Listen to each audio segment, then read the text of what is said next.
Today, central banks in Wonderland as RBNZ holds 2.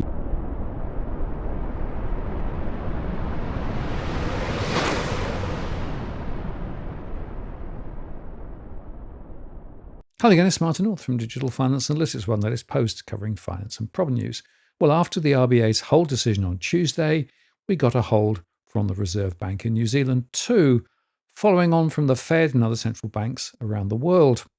The New Zealand Monetary Policy Committee reached consensus to hold the official cash rate at 3.25%. They said that annual consumer price inflation will likely increase towards the top of the Monetary Policy Committee's 1 to 3% target band over the middle of 2025. But with spare productive capacity in the economy and declining domestic inflation pressures, headline inflation is expected to remain in the band and return to around 2% by early 2026. But they added that elevated export prices and lower interest rates are supporting a recovery in the New Zealand economy, but heightened global policy uncertainty and tariffs are expected to reduce global economic growth. This will likely slow the pace of New Zealand's economic recovery, reducing inflationary pressures. But to stress the point, they said that the economic outlook remained highly uncertain. Further data on the speed of New Zealand's economic recovery, the persistence of inflation, and the impacts of tariffs will influence the future path of the official cash rate.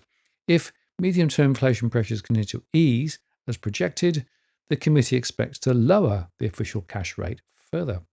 ASB said of the decision in their economic note that the record of meeting showed the on-hold decision was the consensus view, implying an unanimous vote. The RBNZ acknowledged that the New Zealand economy has evolved broadly in line with the May MPS projections. Despite higher frequency indicators suggesting weaker than expected growth in April and May, the current level of economic activity was broadly consistent with the committee's judgment in May.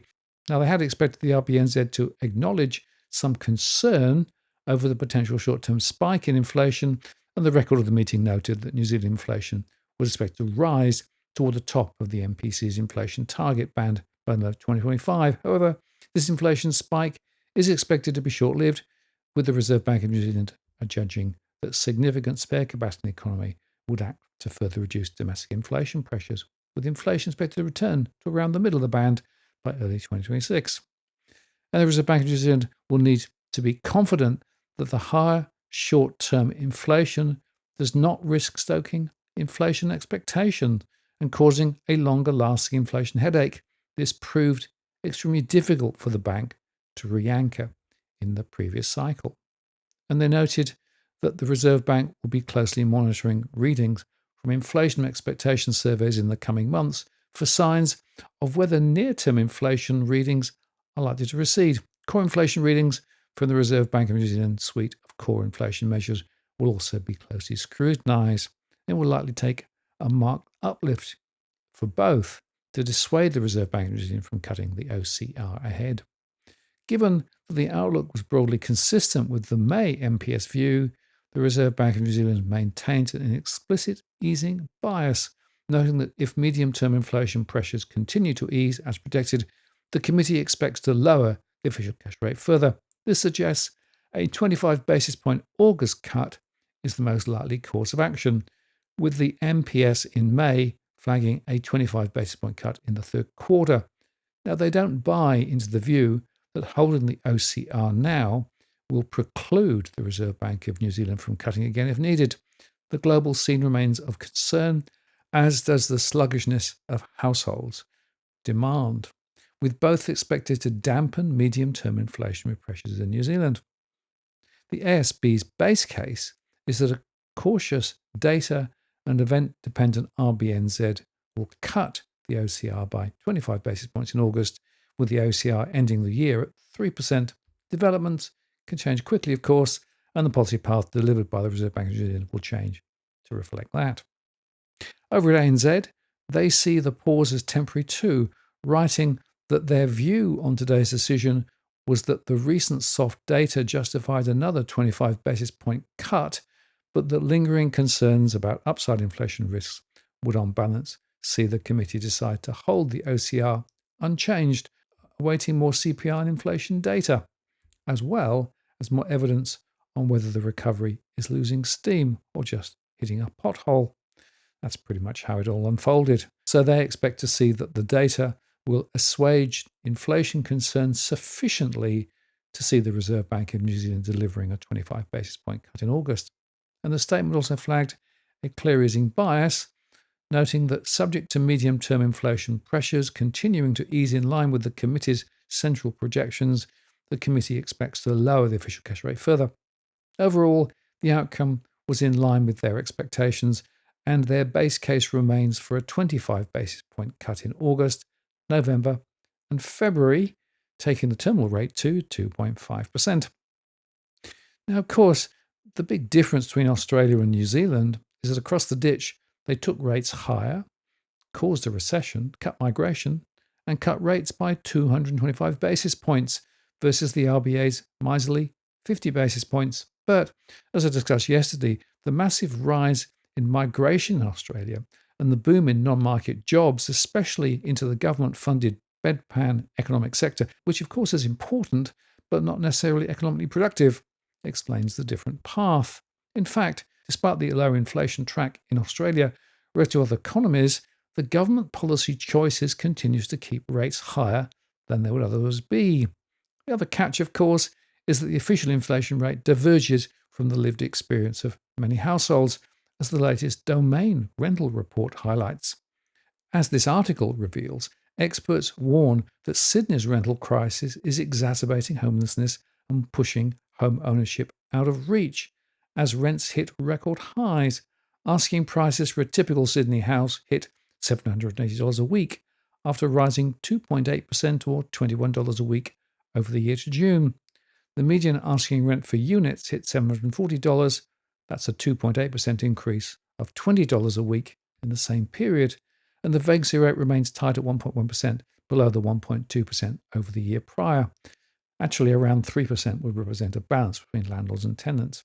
Domain's Chief of Research and Economics, Nicola Powell, said rents are still at a record high in Sydney and rising, and the core difference is we're now starting to see stronger rates of growth for units compared to houses. Actually, Domain went on to say that some city suburbs were recording a lull in rents even as property prices take off again, as cash-strapped tenants curb landlords' ability to push rents higher. While rents are at a record high in most state capital cities, the pace of increase in most city suburbs has slowed, stalled, and in some cases reversed. Tenants have been through a tumultuous 5 years, marked by a period of rapid rent hikes from 2021 to 2023. While the pace of increases has now moderated, rents remain at elevated levels. Domain data shows that the median rent asking price for houses, measuring all suburbs across all state capital cities, did not change over the past 12 months, remaining at $650. For units, the median rent increased 3.2% to $650, compared to $630 a year ago. Chris Martin, a housing policy expert and senior research fellow at UNSW City Futures Research Centre, said renters had endured extreme increases in recent years. Many had just about as much as they can take, he said. We are kind of on the other side of those big increases, but rents are still up and people are still doing it very tough. He went on to say that many tapped-out renters were unable to handle further rent hikes, testing landlords' resolve to push prices higher. The slowing rate of rent increases has also been linked to several other factors, including new laws in some states determining how and when rents can be raised, along with stronger protection against evictions. As property prices rise again, investors are also being persuaded to buy back at auctions, leading to more rentals hitting the market in sought-after locations, putting some downward pressure on prices. In fact, the Sydney suburbs of Enmore, Forestville, and South Hurstville were among those to record annual falls in apartment rent prices, while house rents dropped in several high-end locations, including Edgecliff, Bondi Junction, and Camaray. Unit rents in Melbourne City were flat over the year, but fell in Ivanhoe East, while house rents dropped in several suburbs, including Glen Iris. Perth's rent market has remained very tight, with high-end City Beach and Mossman Park among a small number of suburbs to record a fall in house rental prices. Now, over in New Zealand, property prices and rents are falling, and Canada has also shown how policy options shape rates and home prices. Canada experienced an unprecedented immigration boom after the pandemic, which caused a record housing shortage. As a result, Canada's rental vacancy rate fell to a record low, and rental inflation soared, delivering the worst rental crisis in living memory. The National Bank of Canada estimates that the nation had a shortage of rental housing exceeding 450,000 units. Yet things have changed following the Canadian government's immigration freeze. Canada's Liberal government admitted that immigration had been too high, and they implemented an immigration population freeze aimed at stabilising the population at its current level for 3 years. The immigration freeze has proven effective, with Canada's quarterly population growth plunging to only 20,100 in the second quarter of 2025. Only 2 other quarters in history have shown weaker population growth: during the pandemic in 2020, when border restrictions prevented any growth, and in 2015. Annual population growth remains solid at 1.24%, which is just over 510,000 people in the second quarter of 2025, but it is less than half the pace of the peak back in 2023. Meanwhile, Canadian housing starts remained roughly stable, actually down 700 in May, at 279,500 seasonally adjusted and annualized. As a result, Canada's housing shortage and rental crisis are easing. Indeed, slow population growth has driven 8 consecutive monthly declines in Canadian asking rents, which are tracking 3.3% below a year earlier. The easing in rents this year across most parts of the country is a positive for housing affordability in Canada, following a period of extremely strong rent inflation lasting from 2022 to 2024, according to the Urbanation President Sean Hillebrand. My point is this: that government policy really matters, and wrong settings lead to higher interest rates and higher inflation. And given the wider global uncertainties from tariffs and Trump, it is more important than ever for Labour to change tack in Australia. Yet, they appear to be doubling down, which will lead to higher rates for longer. They should ease immigration and dial back spending into the public sector, not simply looking for ways to drive the tax take higher. But they won't, which leaves the RBA in an impossible position, which in turn piles the heat onto many households in the rental sector, and also those with mortgages too, as I discussed in my earlier show. Frankly, Labour has become more doctrinal and more disconnected from real people than I could have ever imagined.